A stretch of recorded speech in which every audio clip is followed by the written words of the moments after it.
हमारी जो टीम है कैमरा ये जितने अफराद है कैमरे में, ये बासी रोटी और वो जो काली मसर है ना वो दाल लेकर आए, उनकी बेगम बना के। हा क्या बासी रोटी, क्या दाल, इतना मज़ा आया, एक अरोमा, एक टेस्ट, एनर्जी आ गई। ये नाश्ते अच्छे हैं, ये अच्छे होते हैं। ये हम सुबह सुबह पता नहीं कौन कौन से सैंडविचेज़ और पता नहीं कौन सी चीज़ें बाजारी गंदी पूरियाँ पराठे ये नहीं खाने चाहिए। ये सेहत है। रात की बासी रोटी, रात का सालन या दाल, ओहो मज़ा आ गया। थैंक यू, जज़ाकल्लाह। जिसने मुझे रिस्क खिलाया अल्लाह ताला उसके रिस्क में इजाफ़ा करे। अच्छा, एक तो मैं एक और बात भी यहाँ पे शुरू कर दूँ। आज मैंने कल अनाउंस किया था कि आज का शो हमारा बहुत स्पेशल होगा।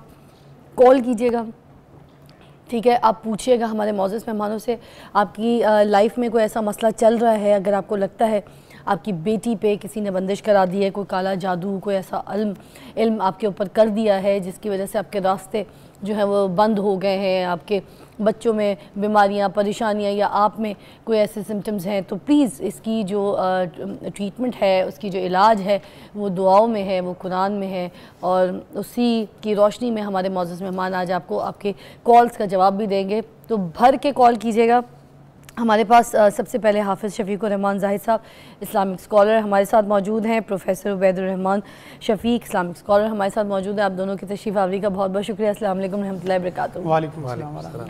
सर, ये सबसे पहले हम यहीं से शुरू करेंगे कि काला जादू, काला इल्म और ये जो हसद की नज़र होती है जो स्पेशली लोगों की ज़िंदगियों को काट देती थी, अगर हमारे घर में किसी को हो जाए, किसी को लग जाए, तो ये जो हमारे घर वाले उनको क्या करना चाहिए हमारी प्रोटेक्शन के लिए, हमारे इलाज के लिए? जी, बिस्मिल्लाहिर्रहमानिर्रहीम। अद्दीनुन नसीहा, दीन ही सरापा खैर है और दीन हयात है, पूरी ज़िंदगी के लिए रहनुमाई करता है। अगर बात की जाए कि जादू टूना और इस तरह की कोई भी चीज़ लग जाए तो उसमें हमारा अमल क्या होना चाहिए? सबसे पहले यह है कि रुजू इल्लाह। रुजू इल्लाह का मतलब यह है कि सबसे पहले बंदे को जो काम करने की ज़रूरत है वो तौबा इस्तग़फ़ार है। ठीक है।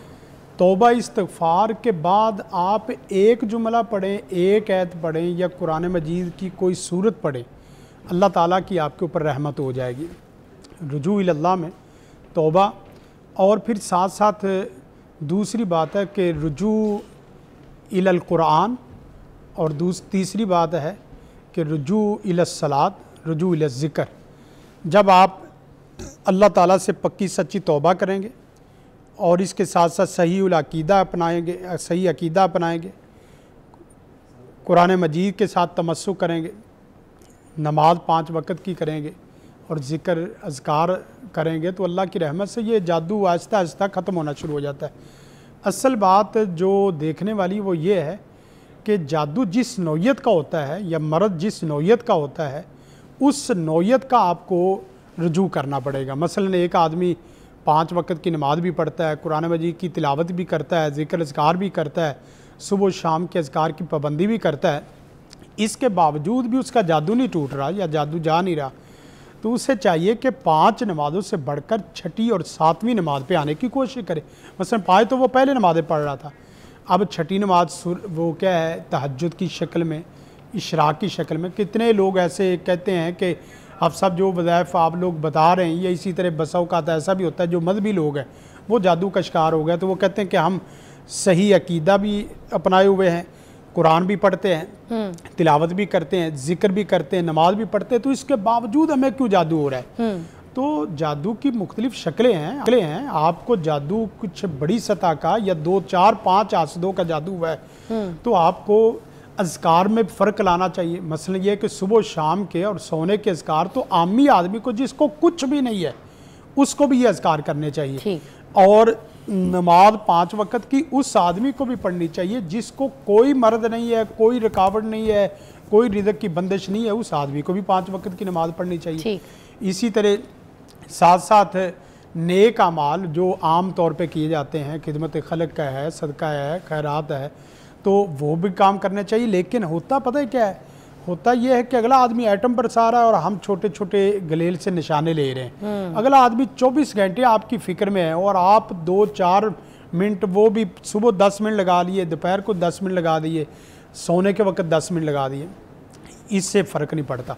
और एक और काम करने वाला है कि बसा औकात मैं देखता हूँ कि मैं अल्लाह पर ईमान भी लाता हूँ और उसके साथ शिरक नहीं करता, रसूल कायनात पर ईमान भी लाता हूँ और रसूल कायनात की ज़ात सिफ़ात के मुकाबले में किसी को बड़ा नहीं जानता, नमाज़ें भी पढ़ता हूँ, लेकिन इसके बावजूद कुछ लोग ऐसे हैं जो हलाल व हराम की तमीज़ नहीं करते, कुछ लोग ऐसे हैं जो हुकूक व फ़राइज़ की तमीज़ नहीं करते, यानी अपने हुकूक के लिए तो बड़ी जंग लड़ रहे हैं, लेकिन दूसरे के जो हुकूक हैं उसकी फ़राइज़ की अदायगी के लिए बड़े मसलन किसी को आपने कुछ जुमला कह दिया, किसी को आपने कोई चीज़ मार दी, किसी को आपने कोई ऐसा उसका हक खा लिया जिससे आपकी सारी इबादत ख़त्म हो गई। अल्लाह के रसूल सल्लल्लाहु अलैहि वसल्लम की वो मारूफ हदीस है, मल मुफलिस अतदरून मल मुफलिस, क्या तुम जानते हो मुफलिस गरीब आदमी कौन है? तो सहाबा इकराम ने वही तजिया किया जो आम तजिया था।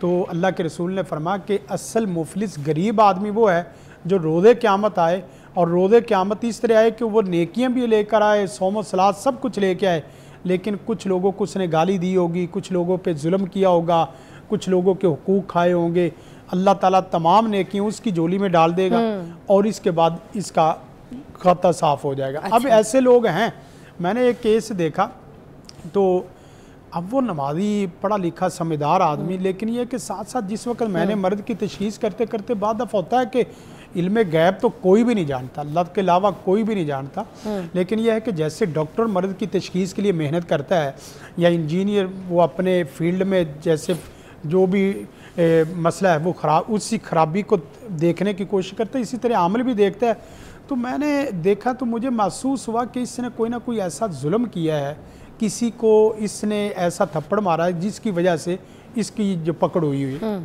तो अब देखें कि मैंने कहा कुछ किसी पे जुल्म, कहने लगा नहीं, मैंने कहा 5 साल पीछे चले जाएं, कहने लगा नहीं, मैंने कहा 10 साल पीछे चले जाए, कहने लगा हाँ मुझे याद है मैंने एक ना बच्चे को थप्पड़ मारा था।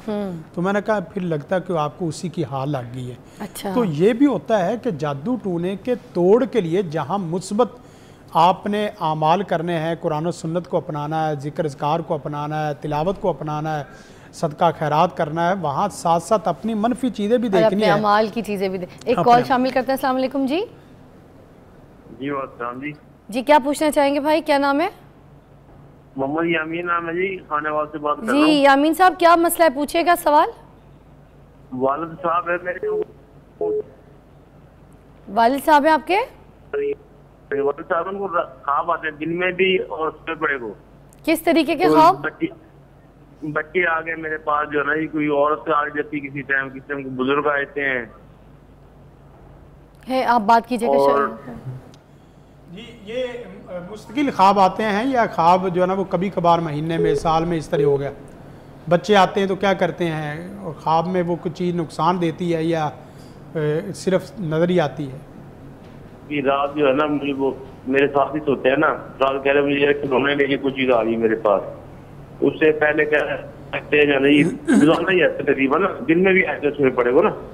हाँ तो फिर ये ख्वाबों का मसला नहीं है, ये फिर तवाहुमात हैं और इसी तरह कुछ असेब की शक्ल हो सकती है।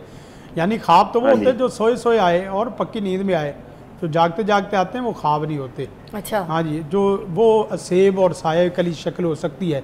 अगर तो असेब साया है तो उसके लिए बेहतरीन चीज़ यह है कि आप फातिहातुल कुर्सी और चारे कुल उसका एहतमाम तो करें, और साथ साथ एक दुआ है औज़ु बि कलिमातिल्लाहि ताम्माति मिन शर्रि मा खलक़ बिस्मिल्लाहिल्लज़ी ला यज़ुर्रु, और तीसरी दुआ ये तो अहम है, रब्बी औज़ु बिका मिन हमाज़ाति शयातीन व औज़ु बिका रब्बी याहज़ुरून। इस दुआ के पढ़ने से कोई चीज़ जो साये की शक्ल में आपको नज़र आ रही या आपको फील हो रही या आपके इर्द गिर्द चक्कर लगा रही या आपको कोई खड़का दड़का आपके मतलब कर रही, या कोई चीज़ मसलन बसाओं का बल्ब को बंद कर दिया, बसाओं का जो ना वो चला दिया, बसाओं का दरवाज़ा खड़का दिया, इस तरह के जो होने और ना होने का जो एहसास है उसके लिए ये दुआ बहुत बेहतरीन है।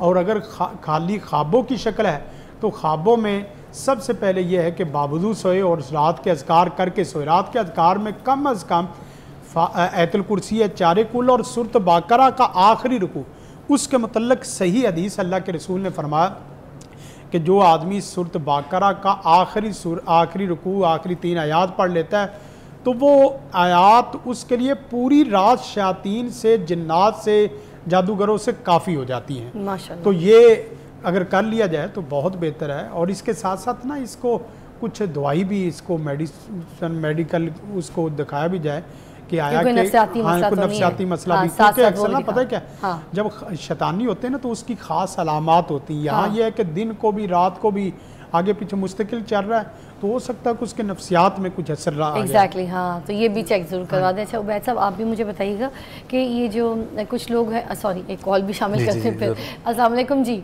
मैं चाहूँगी ज़्यादा से ज़्यादा कॉल्स जो है शामिल करूँ प्रोग्राम में। कौन बोल रहे हैं?